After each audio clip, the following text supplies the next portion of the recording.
Hello everybody, मैं Vipin sir from competent careers. एक बार फिर से आपका यूट्यूब चैनल पे स्वागत है। आज मैं करंट अफेयर्स स्टार्ट करने जा रहा हूँ।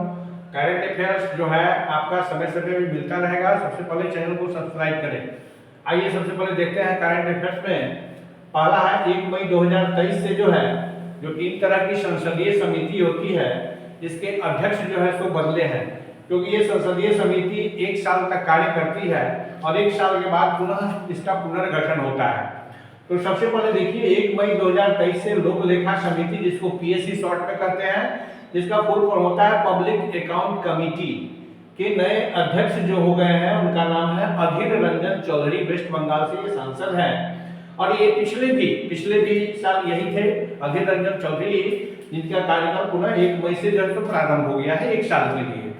तो ये देखिए लोक लेखा समिति जो होता है, थोड़ा इसके बारे में हम जान लें। लोक लेखा समिति में जो है वो सदस्यों की संख्या 22 होती है।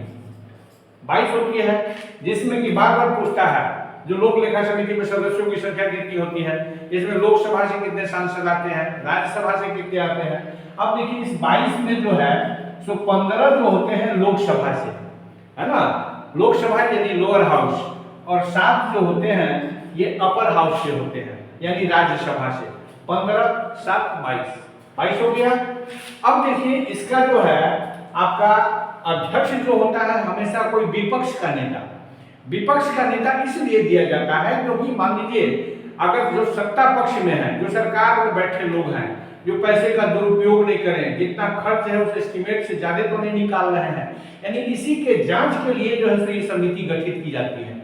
इसीलिए हमेशा इसका विपक्ष का नेता इसलिए रखा जाता है, पक्ष वाला को दिया जाए तो सब मिलजुल करके बिना भगत करके खूब पैसा निकाल देगा, खर्च कर देगा, मिसयूज कर देगा। इसलिए जो है हमेशा जो है इसमें विपक्ष का ही नेता होता है।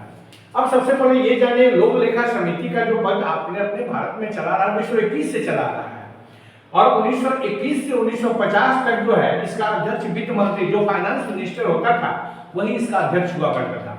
लेकिन 1950 से जब हमारा संविधान बना, भारत जब आजाद हुआ, तो 50 से जो है इसका जो है तो नियम चेंज हो गया, है ना। इसमें जो है तो आपका सदस्यों की संख्या निर्धारित कर दी गई और इसमें जो है तो 67-68 से क्या किया गया, इसका जो अध्यक्ष जो है वह विपक्ष का कोई नेता को किया गया। अब इसलिए जो है तो इसका अध्यक्ष जो होता है विपक्ष के कोई नेता होते हैं।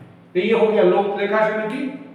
दूसरा ये प्राक्कलन समिति जिसको एस्टिमेटेड कमिटी कहते हैं। यूपीएससी में क्वेश्चन पूछ चुका है, जो संसद में 3 तरह की जो समितियां जो कार्य करती है, किस समिति में सदस्यों की संख्या सबसे अधिक होती है। तो ये जान जाइए किस समिति में सदस्यों की संख्या सबसे अधिक होती है। इस समिति में 30 सदस्य होते हैं और ये 30 जो होता है ये सब लोकसभा से ही होता है, ये लोकसभा से ही होते हैं, इसमें तो चेंज है। लेकिन ये एस्टिमेटेड कमिटी में सभी जो है 30 जो है लोकसभा से ही सांसद होते हैं। और ये जो है सो आपके गिरीश, अभी वर्तमान में जो फिर एक नियुक्ति हुई है 1 मई 2023 से, ये गिरीश बालचंद्र बापट, जो कि बीजेपी के नेता है, सांसद है ना। और इसका जो पक्ष में जो सत्ता में बैठा व्यक्ति रहता है वही इसका अध्यक्ष होता है ना। मंत्री कोई नहीं हो सकता है। मंत्री पर जो मंत्री अगर बनेगा अध्यक्ष तो उसको मंत्री से त्याग पत्र देना होगा, समझ गए। तो इस तरह से जो है तो अभी वर्तमान में अध्यक्ष जो है तो फिर बने हैं ये 1 साल के लिए। ये अधीर रंजन चौधरी कांग्रेस के हैं, ये भी जान लीजिएगा। तीसरे तरह की जो समिति कार्य करती है वो लोक उपक्रम और संसदीय समिति, the committee of public undertaking इसको कहते हैं। सरकारी उपक्रम की समिति भी कहते हैं, कई नामों से इसको जानते हैं, पार्लियामेंट्री कमेटी के नाम से भी जानते हैं। अब देखिए इसके जो नए अध्यक्ष हैं संतोष गंगवार, ये भी पिछली बार भी यही थे, कंटिन्यू यही बने जा रहे हैं, ठीक है। तो इसमें भी जो सदस्यों की संख्या जो होती है 22, और बिल्कुल लोक लेखा समिति के जैसा ही है। 22 सदस्य जो होता है, 22 में जो है 15 लोकसभा से होता है और 7 जो है राज्यसभा से होता है ना। और इसके जो है प्रत्येक वर्ष जो है इसमें से जैसे आपका जो ये जो दोनों का जो चुनाव होता है बिल्कुल एकल संक्रमणीय पद्धति, जो राष्ट्रपति का चुनाव होता है उस आधार पर इस दोनों का चुनाव होता है।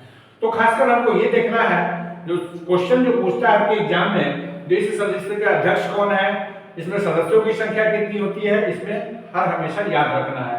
तो ऊपर वाले में, नीचे वाले में 22 और नीचे वाले में, बीच वाले में 30, ये दोनों जो होता है, जो सत्ता में बैठे लोग वो होते हैं, ये भी बीजेपी के हैं। गिरीश बालचंद बापट, संतोष गंगवार भी बीजेपी के हैं। ये सत्ता में बैठे लोग, जो सत्ता पक्ष का होता है उसका होता है अध्यक्ष, और ये जो होता है अधीर रंजन चौधरी, ये जो पीएससी का अध्यक्ष होता है वो विपक्ष में बैठा होता है।